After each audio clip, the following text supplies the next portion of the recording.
हाय hi hello. अभी तक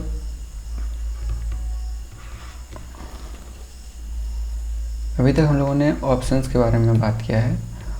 options और अब आज के वीडियोस में मतलब ऑप्शंस हम लोगों ने ख़त्म कर दिया था, तो ऑप्शंस को छोड़ते हुए हम लोग फ्यूचर्स की ओर बढ़ते हैं। ठीक है, फ्यूचर्स क्या होते हैं और इनके ऊपर कैसे काम किया जाता है, इसके ऊपर बात करेंगे।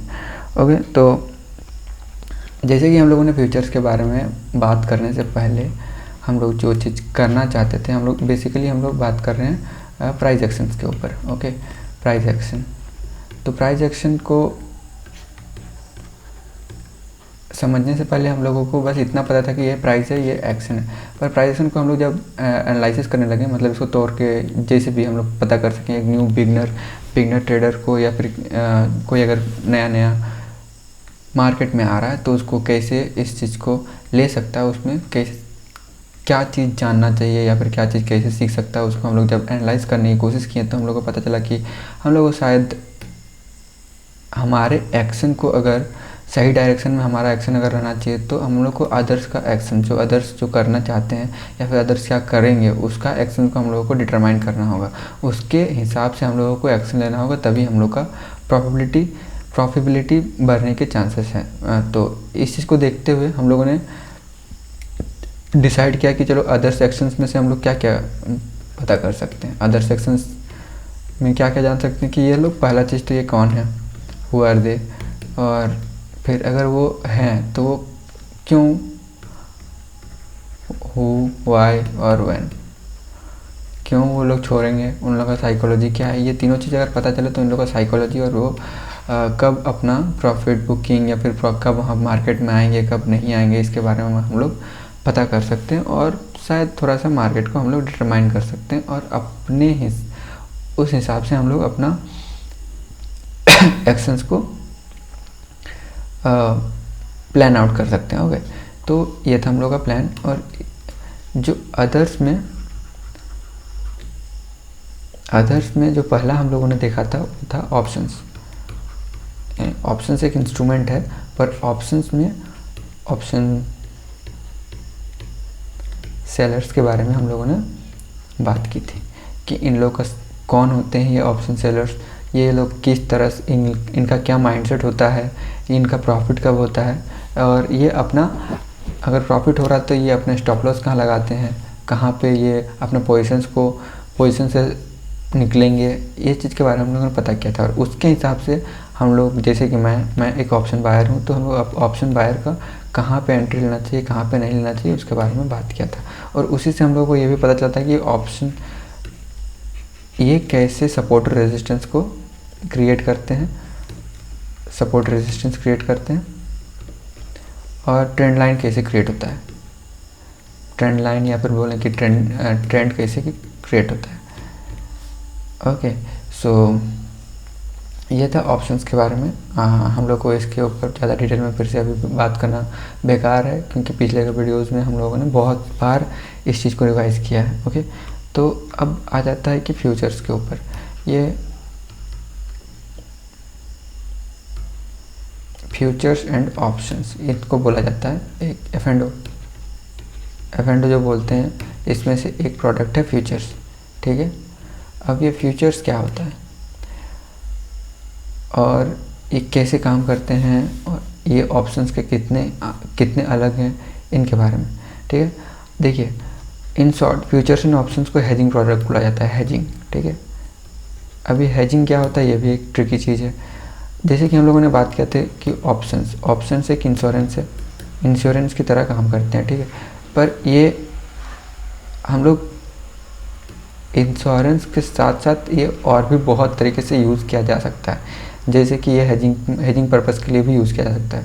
हेजिंग पर्पस क्या होता है, जैसे कि मान लीजिए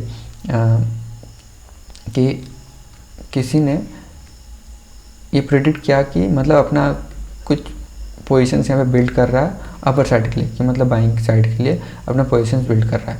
तो जब वो पोजीशंस बिल्ड कर रहा है, जो बड़े बड़े जो ट्रेडर्स होते हैं या फिर इन्वेस्टर्स होते हैं, वो जब अपना पोजीशंस बिल्ड करते हैं तो ये तो ज़रूरी नहीं है कि ये ऊपर ही जाएगा, या भले उन लोगों को लग रहा है कि ऊपर जाएगा, पर ज़रूरी तो है नहीं कि ये ऊपर जाएगा।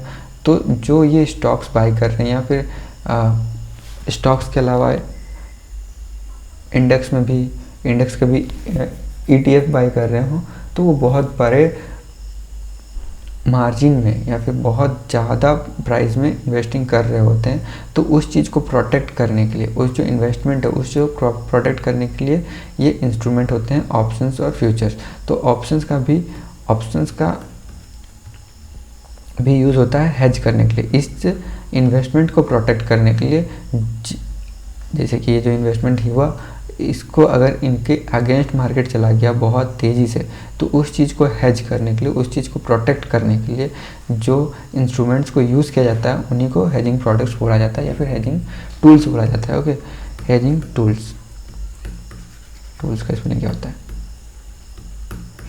Hedging tools. ओके, तो जैसे कि हम लोगों ने ऑप्शंस को देखा था, अब ऑप्शंस को हेजिंग की तरह कैसे हम लोग यूज़ कर सकते हैं? अगर हम लोगों को ऑप्शंस को हेजिंग की तरह यूज़ करना है तो इसके लिए हम लोगों को देखिए, इसके लिए अलग से हर कंपनी में या फिर बहुत सारे कंपनी में जो यूज़ करते हैं ऑप्शंस को एज ए हेजिंग प्रोडक्ट, उन लोगों के पास बहुत सारे लोग होते हैं जो बहुत सारे मैथमेटिक्स का यूज़ करते हैं और वो डिटरमाइन करने को मैथमेटिक्स का यूज़ करते हैं, उसमें से रिस्क निकालते हैं, क्या चीज़ का रिस्क है उसको मैनेज करने के लिए वो जो ट्रेड अपने साइड में, जिस साइड में सोच के रखे हैं, उस ट्रेड का अगेंस्ट का साइड में ऑप्शंस को भी खरीदते हैं, जिससे अगर मार्केट अगर उनके अगेंस्ट में चला गया तो ऑप्शंस का प्राइस बढ़ जाएगा और वो रिस्क जो उनका बहुत ज़्यादा हो सकता था वो रिस्क उनका मिनिमाइज हो जाता है और वो बच जाते हैं वो अनवांटेड मूवमेंट से। अनवांटेड मूवमेंट यानी कि अगेंस्ट देयर प्रिडिक्शन। ओके, सो ये होता है, इसलिए इनको हेजिंग प्रोडक्ट्स बोलते हैं। अब ये ऑप्शंस का तो समझ में आ जाएगा थोड़ा बहुत, जैसे कि हम लोगों ने समझने की कोशिश की थी, पर ये फ्यूचर्स कैसे यूज़ करते हैं? फ्यूचर्स जैसे कि देखिए, फ्यूचर्स क्या होते हैं? फ्यूचर्स एक तरह से स्टॉक में बाइंग करने का जैसे ही, जैसे कि मान लीजिए मार्केट यहाँ पे कहीं पे मूव कर रहा है, जोन बनाया, तो और अगर आपको लगता है कि ये ऊपर जाएगा,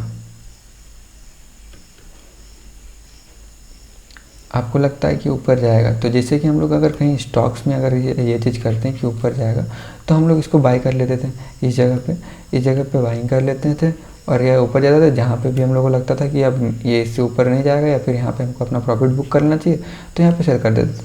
तो जो ये मार्जिन था, ये मार्जिन हम लोग का प्रॉफिट हो जाता था। ओके, ये था। पर ये स्टॉक्स में कैसे करते हैं, इंडेक्स में कैसे करें? इंडेक्स में इसको करने का एक तरीका होता है जिसको बोलते हैं फ्यूचर्स में जैसे कि फ्यूचर्स में आप एक नॉर्मल स्टॉक्स की तरह इंडेक्स को बाई कर सकते हैं। ओके, पर इसमें ट्रिक ये रहता है कि ये आपको एक क्वांटिटी नहीं मिलेगा, इसमें 15-20 क्वांटिटी होते हैं। जैसे कि ऑप्शंस को आप 15 क्वांटिटी में ही बाई कर सकते हैं बैंक निफ्टी में, वैसे ही फ्यूचर्स में भी होते हैं। तो मार्जिन ज़्यादा लगता है, इसमें मार्जिन का रिक्वायरमेंट ज़्यादा होता है, इस कारण बहुत से लोग इसे नहीं कर सकते। ठीक है, अब फ्यूचर्स को देखा जाए तो आप अगर इस जगह पे बाई किए हैं तो ये तब तक आपका प्रॉफिट नहीं हो सकता जब तक इसके ऊपर मार्केट ट्रेड ना करने लगे। और जब इसके ऊपर जितना ज़्यादा ट्रेड करेगा, मतलब जितना ज़्यादा ऊपर जाके ट्रेड करेगा, तभी ये प्रॉफिट हो सकता है। मतलब इस दोनों का डिफरेंस, जो डिफरेंस है वो डिफरेंस ही प्रॉफिट होता है। ठीक है, ये डिफरेंस ही प्रॉफिट होता है। ये ऑप्शंस की तरह नहीं है कि कितना ज़्यादा टाइम बिताया इसके ऊपर, उससे प्रॉफिट डिटरमाइन नहीं होता है, बल्कि इससे डिटरमाइन होता है कि इससे कितना ऊपर है। ठीक है, तो प्रॉफिट होने का चांसेस भी यहाँ पे, जैसे कि ऑप्शंस में प्रॉफिट अगर कोई सेलिंग कर रहा है तो वो सेलर्स का ऑप्शंस में कितना प्रॉफिट होगा वो लिमिटेड है, जितना उसको पहले से पता है कि इससे ज़्यादा मेरे को प्रॉफिट नहीं हो सकता। पर अगर फ्यूचर्स में ये कितना ऊपर जाएगा इसका कोई गारंटी नहीं है। और ये गारंटी मतलब ये गारंटी है नहीं, ये कहीं भी जितना ऊपर जा सकता है जितना ऊपर चाहे उतना ऊपर जा सकता है। डिपेंड करता है कितनी ज़्यादा बाइंग बाइंग ज़्यादा हो रही है या फिर सेलिंग ज़्यादा हो रही है। और प्रॉफिट इस चीज़ पे डिपेंड करता है आपका कि आपके कितना ज़्यादा ऊपर आपने सेल किया। यही उसका उल्टा साइड भी हो सकता है कि आप इसको फ्यूचर्स को सेल कर सकते हैं और जब मार्केट कितना ज़्यादा नीचे आता है उसमें फिर बाय कर लेते हैं। तो ये सिंपल ये होता है। ओके, अब स्टॉक्स में आप एक चीज़ है कि स्टॉक्स में आप सेलिंग ज़्यादा दिन के लिए नहीं कर सकते, ज़्यादा दिन के लिए नहीं कर सकते, मतलब इंट्राडे में आप सेल कर सकते हैं स्टॉक्स को, तो उसी दिन आपको स्क्वायर अप करना पड़ेगा, यानी कि उसको फिर बाय करना पड़ेगा। पर ये फ्यूचर्स के साथ नहीं होता है। फ्यूचर्स एक कॉन्ट्रैक्ट होता है, मंथली वीकली होता है कि नहीं पता नहीं, पर मंथली कॉन्ट्रैक्ट्स होता है, मंथली होता है, हमको इतना पता है। मंथली कॉन्ट्रैक्ट्स होते हैं कि इस एक मंथ तक, जैसे कि आपने अगर आज सेल किया, ठीक है, तो ये अगले एक मंथ तक आप बाय कर सकते हैं। मतलब ये आपको ये रिक्वायर्ड नहीं है कि आज अगर आपने सेल किया तो आज ही आपको बाय करना है। ओके, तो ये हो गया, ये है सिंपल फ्यूचर्स का कॉन्सेप्ट। ये स्टॉक्स की तरह ही काम कर सकते हैं, पर ये आपको सेल भी कर सकते हैं एक महीना के लिए, और फिर एक महीने से ज़्यादा भी करते हैं। बहुत लोग कैसे करते हैं कि अपने पोजीशंस को, जो भी आपने मान लीजिए यहाँ पे अगर पोजीशंस बनाया है, यहाँ पे सेल किया है, तो जब वो ख़त्म होने वाला है मंथ के बेस पे, उसी जगह पे फिर दूसरा कॉन्ट्रैक्ट, फिर जो अगले महीने का कॉन्ट्रैक्ट है उसको फिर खरीद लीजिए या फिर सेल कर दीजिए, वो हो गया, सिंपल है। ओके, तो ये था। अब हम लोग हेजिंग का बात कर रहे थे। फ्यूचर्स को हेज कैसे करते हैं, इसके ऊपर देखिए, ये बिल्कुल ट्रेडिंग से इससे कोई लेना देना नहीं है, पर क्योंकि बोला जाता है कि आप जिस फील्ड में काम कर रहे हैं उस फील्ड के बारे में सब कुछ जान के रखिए, पता नहीं कब क्या काम आ जाए, कब क्या ज़रूरत पड़ जाए। तो उस हिसाब से कि जैसे बोला जाता है कि फ्यूचर्स को हेजिंग की तरह यूज़ किया जा सकता है, पर कैसे किया जा सकता है, कैसे किया जाता है, इसके ऊपर कैसे पता कर सकते हैं कि ये फ्यूचर्स को हेजिंग की तरह यूज़ किया कर सकता है। देखिए, इस चीज़ को हम लोग एक एग्जांपल से समझते हैं। मान लीजिए कोई कंपनी है और वो किसी चीज़ को, मतलब एक कंपनी है, ए नाम का कंपनी है, वो आयरन का काम करता है, ठीक है, आयरन का कुछ बनाता है, आयरन का चेयर बनाता है, ठीक है, चेयर बनाता है और उस चेयर को फिर कहीं बेचता है, ठीक है, सेल। तो इस कंपनी का देखिए, पहले इसको आयरन खरीदना पड़ेगा, बाई करेगा, उसमें कुछ उसका प्रोडक्ट बनाएगा,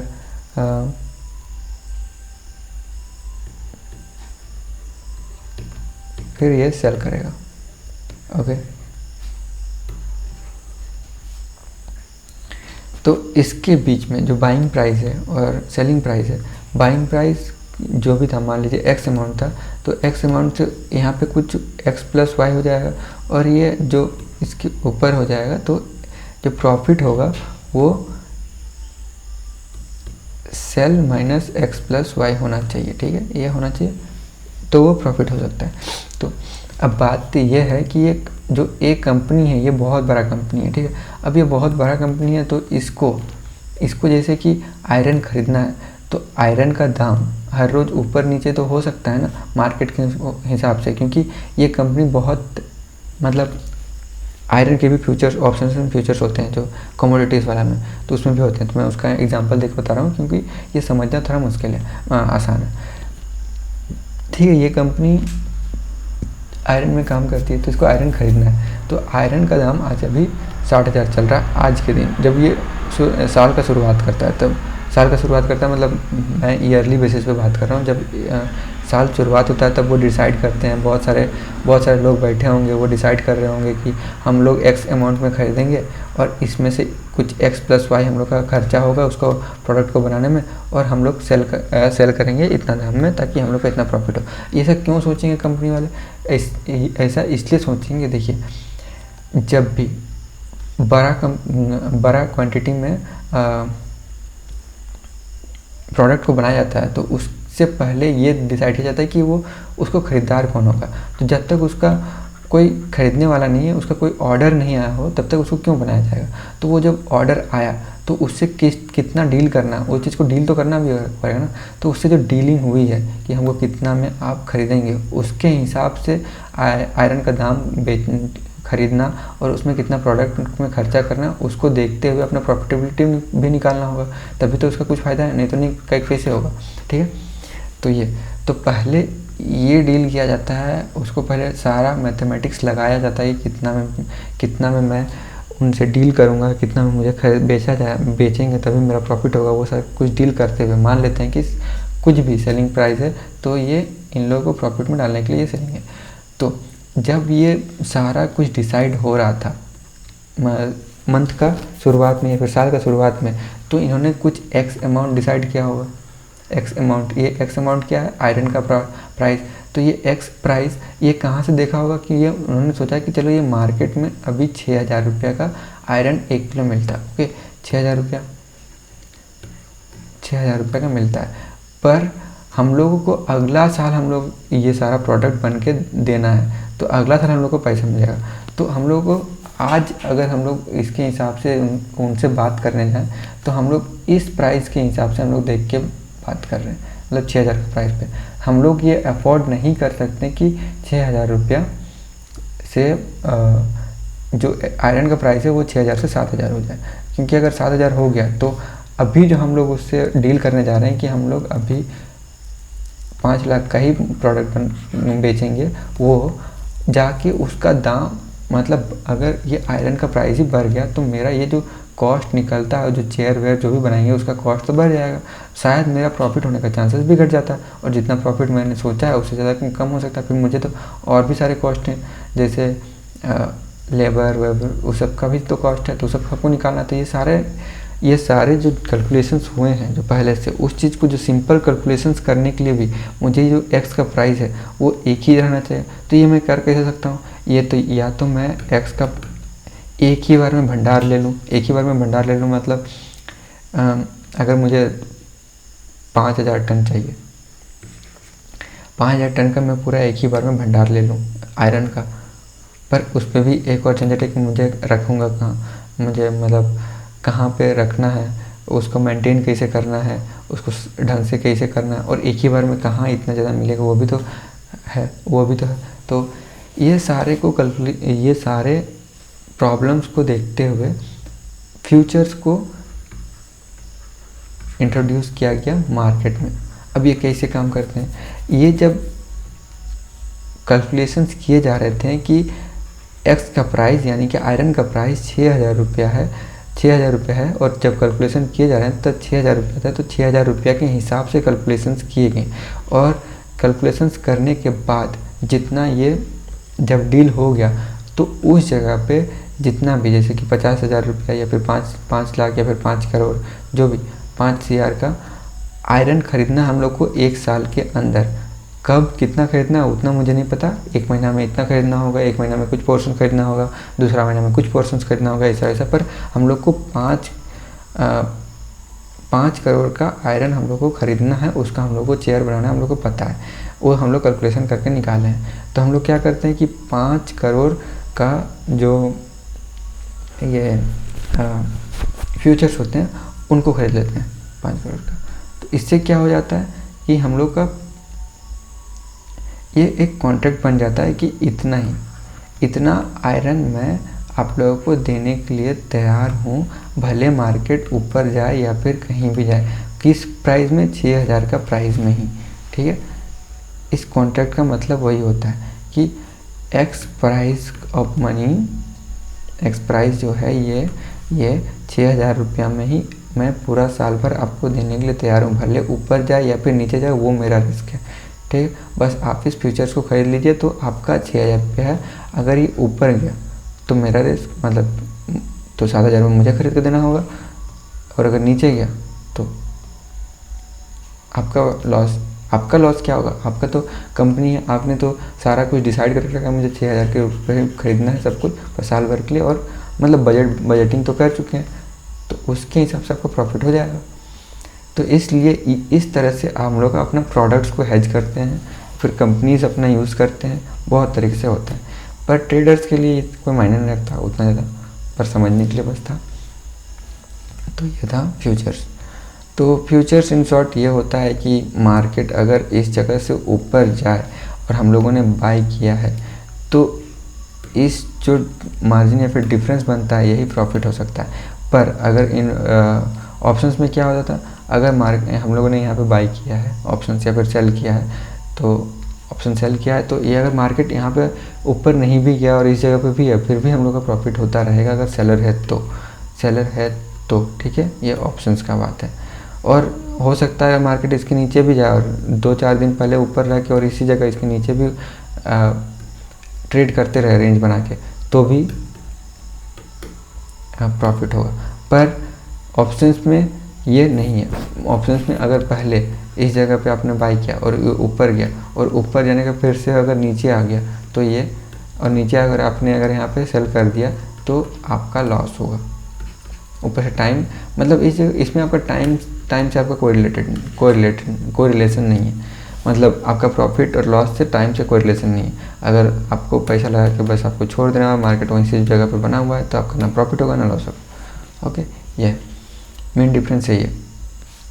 तो ये था फ्यूचर्स, ठीक है। अब सिंपल ये फ्यूचर्स होते हैं। अब इसी को बोलते हैं पोजिशनल ट्रेडर। इसमें बहुत तरह के ट्रेडर्स आते हैं। शॉर्ट टर्म ट्रेडर्स,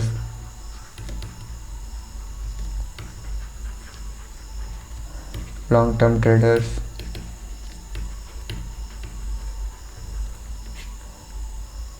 लॉन्ग में भी, शॉर्ट में भी बहुत सारे शॉर्ट आते हैं जो इंट्राडे में ट्रेड करते हैं, कोई हफ्ता में ट्रेड करते हैं, वीकली ट्रेड करते हैं, वीक के हिसाब से ट्रेड करते हैं, इंडिकेटर के हिसाब से भी बहुत कोई ट्रेड करते हैं, और वीकली चार्ट पे भी करते हैं, मंथली चार्ट पे भी ट्रेड करते हैं, और लॉन्ग टर्म में भी करते हैं। मंथली चार्ट में भी बहुत कोई मंथली भी करते हैं, उसका कोई तो अब जो इंडेक्स में जो मूव आता है उसी मूव को कैप्चर करने के लिए भी बहुत कोई करते हैं। तो ये इसमें थोड़ा अलग अलग टाइप के ट्रेडर्स आ जाते हैं, बहुत अलग अलग यूनिक टाइप के ट्रेडर्स। और हम लोग को हर टाइप का ट्रेडर, एटलीस्ट 2-3 टाइप का ट्रेडर्स का हम लोग को तो पता ही रहना चाहिए कि उन लोग कहाँ क्या कर रहे हैं और इनको कैसे देखना है, क्यों देखना है, उसके ऊपर हम लोग दूसरा वीडियोस में बात करेंगे। तो ये था फ्यूचर्स का पहला वीडियो, पता नहीं कितना लंबा हुआ, बस कॉन्सेप्ट समझने के लिए फ्यूचर्स का पहला वीडियो मैंने बना दिया है। तो यही था। Thank you.